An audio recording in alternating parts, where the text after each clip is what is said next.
नमस्कार। आकाशवाणी जयपुर अजमेर से प्रस्तुत हैं प्रादेशिक समाचार।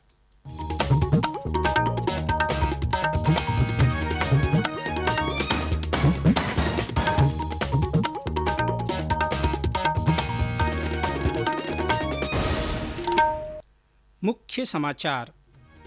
सीबीआई ने सिक्कों की धोखाधड़ी से जुड़े मामले में दिल्ली सहित प्रदेश में कई स्थानों पर छापे मारे। राज्य में कोरोना संक्रमण के 803 नए मामले सामने आए। सक्रिय मामलों की संख्या बढ़कर 4000 से अधिक हुई। देश और प्रदेश में जन्माष्टमी पर्व का उल्लास छाया। कृष्ण मंदिरों में श्रद्धालुओं का तांता लगा।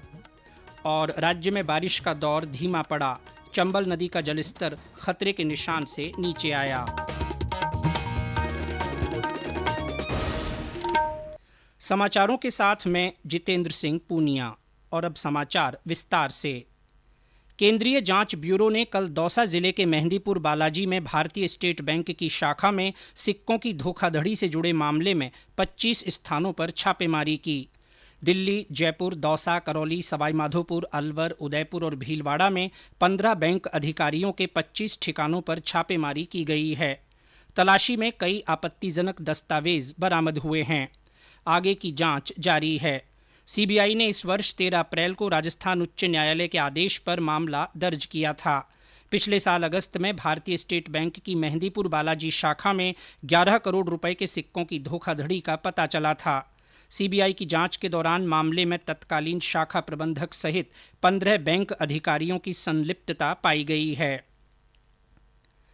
प्रदेश में कल कोरोना संक्रमण के 803 नए मामले सामने आए। सबसे ज्यादा 269 संक्रमित जयपुर जिले में मिले। इसके अलावा भरतपुर में 128, अलवर में 116, सीकर में 35, अजमेर में 33, राजसमंद में 32, उदयपुर में 26, चित्तौड़गढ़ में 21, प्रतापगढ़ में 20, कोटा में 15, नागौर में 14, जोधपुर में 13, बीकानेर और दौसा में 12-12, सिरोही में 10, बूंदी, हनुमानगढ़, झालावाड़ और धौलपुर में 7-7, भीलवाड़ा में 6, सवाईमाधोपुर में 4, डूंगरपुर में 3, जैसलमेर में 2 तथा बांसवाड़ा, श्रीगंगानगर, जालौर और पाली में एक व्यक्ति में संक्रमण की पुष्टि हुई।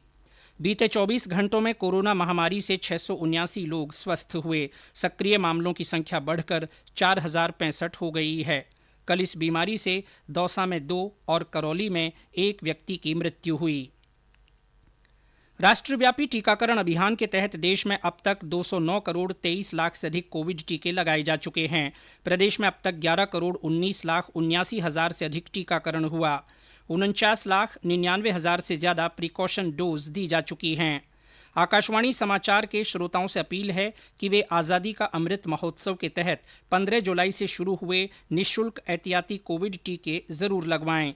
साथ ही लोगों को भी प्रिकॉशन डोज लगवाने के लिए प्रेरित करें। प्रदेश में उद्यमिता को बढ़ावा देने के उद्देश्य से आज से जयपुर में डिजी फेस्ट कार्यक्रम आयोजित होगा। 2 दिन का ये फेस्ट सूचना तकनीक और संचार विभाग की ओर से आयोजित किया जा रहा है। डिजी फेस्ट राज्य सरकार के उन प्रयासों का हिस्सा है जिनके तहत स्टार्टअप्स, इंडस्ट्री लीडर्स, मेंटर्स और विद्यार्थियों को नेटवर्किंग के लिए एक प्लेटफॉर्म देते हैं। साथ ही यह आईटी और टेक्नोलॉजी में विकास के अवसरों के साथ उद्यमिता और डिजिटाइजेशन को बढ़ावा देने और प्रोत्साहित करने में मददगार है। यह समाज के अलग अलग स्टेक होल्डर्स के बीच बिजनेस को सरल और सुगम बनाने का प्रयास है।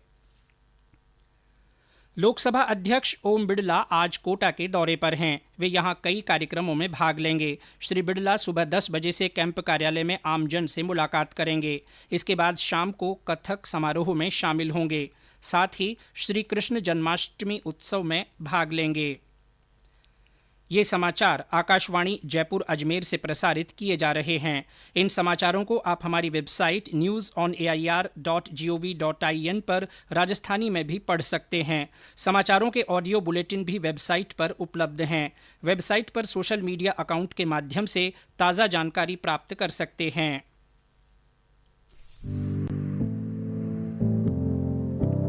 कंपटीशन की अगर आप कर रहे हैं तैयारी, तो उनके लिए ऑल इंडिया रेडियो पर हम लाए हैं अभ्यास, एक ऐसा कार्यक्रम जिसमें आप पूछेंगे सवाल व्हाट्सएप नंबर 9289094044 पर, या फिर ईमेल करेंगे abhyas.airnews@gmail.com पर, और हमारे विशेषज्ञ देंगे इसका जवाब। आपका अभ्यास हमारा प्रयास। समाचारों में आपका फिर स्वागत है। भगवान कृष्ण का जन्मोत्सव जन्माष्टमी आज देश और प्रदेश भर में श्रद्धा और आस्था के साथ मनाई जा रही है। मंदिरों में भगवान कृष्ण के दर्शन और पूजा अर्चना के लिए श्रद्धालुओं का तांता लगा हुआ है। राजधानी जयपुर में कृष्ण जन्माष्टमी का उल्लास छाया हुआ है। यहाँ के कृष्ण मंदिरों को आकर्षक ढंग से सजाया गया है। जयपुर के आराध्य देव गोविंद देव जी में भगवान के दर्शनों के लिए सुबह से ही श्रद्धालु भारी संख्या में पहुंच रहे हैं। इस मौके पर ठाकुर जी का पंचामृत अभिषेक कर पीले रंग की नई पोशाक धारण कराई गई। रात 12 बजे 31 तोपों की सलामी और आतिशबाजी के बीच श्री गोविंद देव जी का जन्म होगा। जन्माष्टमी के त्योहार को देखते हुए पुलिस ने मंदिरों में सुरक्षा के कड़े बंदोबस्त किए हैं। कोटा के मथुराधीश मंदिर में 2 साल बाद जन्माष्टमी मनाई जा रही है। मंदिर को पुष्प और आकर्षक रोशनी से सजाया गया है। ठाकुर जी के जन्म पर अलौकिक उत्सव होगा। सवाईमाधोपुर में भी जन्माष्टमी का पर्व हर्षोल्लास से मनाया जा रहा है। बाड़मेर जिले में जन्माष्टमी पर उत्साह का माहौल है। यहाँ के खेड़ के रणछोड़राय मंदिर और गडरा रोड के राधा कृष्ण मंदिर में विभिन्न धार्मिक आयोजन हो रहे हैं। राजसमंद के नाथद्वारा में वल्लभ संप्रदाय की प्रधान पीठ श्रीनाथ जी मंदिर में जन्माष्टमी का पर्व मनाया जा रहा है। इस अवसर पर देशी विदेशी श्रद्धालु पहुंच रहे हैं। करौली जिले में श्री कृष्ण जन्माष्टमी पर्व धूमधाम से मनाया जा रहा है। यहाँ के प्रसिद्ध मदन मोहन जी मंदिर में सुबह से ही श्रद्धालुओं का तांता लगा हुआ है। श्री कृष्ण जन्माष्टमी पर्व के मौके पर जिला मुख्यालय स्थित मदन मोहन जी मंदिर में हजारों श्रद्धालुओं की भीड़ उमड़ी हुई है। करौली नगरी में भगवान बंसीवारे के जयकारों से वातावरण भक्तिमय बना हुआ है। बाजारों में विशेष सजावट की गई है। कृष्ण जन्माष्टमी के दिन भक्तों द्वारा उपवास किया जाता है तथा देर रात भगवान के जन्म उत्सव तक श्रद्धालुओं का मदन मोहन जी मंदिर प्रांगण में जमावड़ा बना रहता है। प्रशासन द्वारा मंदिर में श्रद्धालुओं की भीड़ को देखते हुए पर्याप्त पुलिस बल तैनात किया है। वहीं मंदिर में प्रवेश और निकासी की अलग अलग व्यवस्था की गई है। साथ ही प्रशासन द्वारा मंदिर में परिक्रमा पर भी अस्थायी प्रतिबंध लगाया गया है। ट्रस्ट द्वारा श्रद्धालुओं की सुविधा हेतु कई प्रबंध किए गए हैं। भाग्यवारी शर्मा, आकाशवाणी समाचार, करौली। अजमेर में इस अवसर पर मंदिरों में सुबह से ही लोग जुटने लगे हैं। नगर निगम की ओर से भी जन्माष्टमी महोत्सव का आयोजन किया जा रहा है। श्री गंगानगर और हनुमानगढ़ में भी श्री कृष्ण जन्मोत्सव धूमधाम से मनाया जा रहा है। मंदिरों में विशेष झांकियां सजाई गई हैं। राष्ट्रपति द्रौपदी मुर्मू, उपराष्ट्रपति जगदीप धनखड़, प्रधानमंत्री नरेंद्र मोदी, राज्यपाल कलराज मिश्र, मुख्यमंत्री अशोक गहलोत और विधानसभा अध्यक्ष डॉक्टर सीपी जोशी ने देश और प्रदेशवासियों को जन्माष्टमी पर्व की शुभकामनाएं दी हैं। प्रदेश में बिगड़ती कानून व्यवस्था, महिला अत्याचार, अवैध खनन, मॉब लिंचिंग और अन्य अपराधों को लेकर भारतीय जनता पार्टी कल जयपुर में विरोध प्रदर्शन करेगी। पार्टी के प्रदेश अध्यक्ष डॉक्टर सतीश पूनिया ने कल जयपुर में पत्रकारों से बातचीत करते हुए कहा कि भाजपा कार्यकर्ता शहीद स्मारक पर इकट्ठा होकर मुख्यमंत्री आवास का घेराव करेंगे। उन्होंने राज्य सरकार पर लापरवाही और संवेदनहीनता बरतने का आरोप लगाया। उधर पूर्व केंद्रीय मंत्री और जयपुर ग्रामीण सांसद कर्नल राज्यवर्धन सिंह राठौड़ ने कल जमवा रामगढ़ में महिला को जिंदा जलाने की घटना को लेकर विरोध प्रदर्शन किया।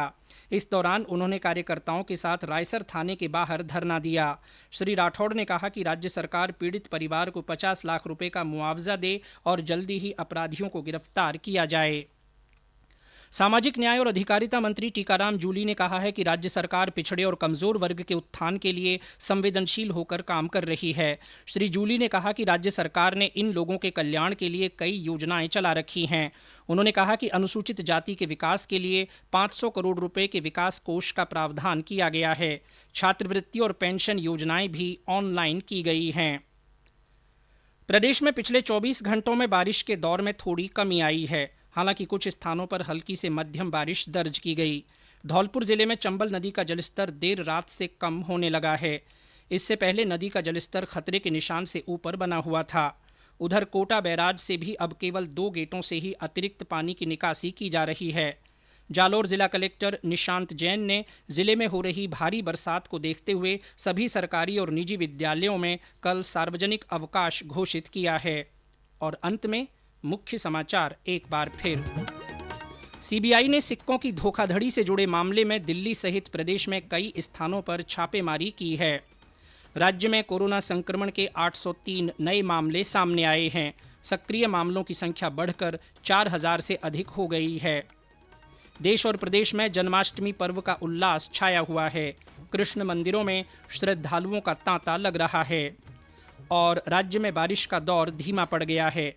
चंबल नदी का जलस्तर खतरे के निशान से नीचे आ गया है। इसी के साथ प्रादेशिक समाचार बुलेटिन समाप्त हुआ। नमस्कार।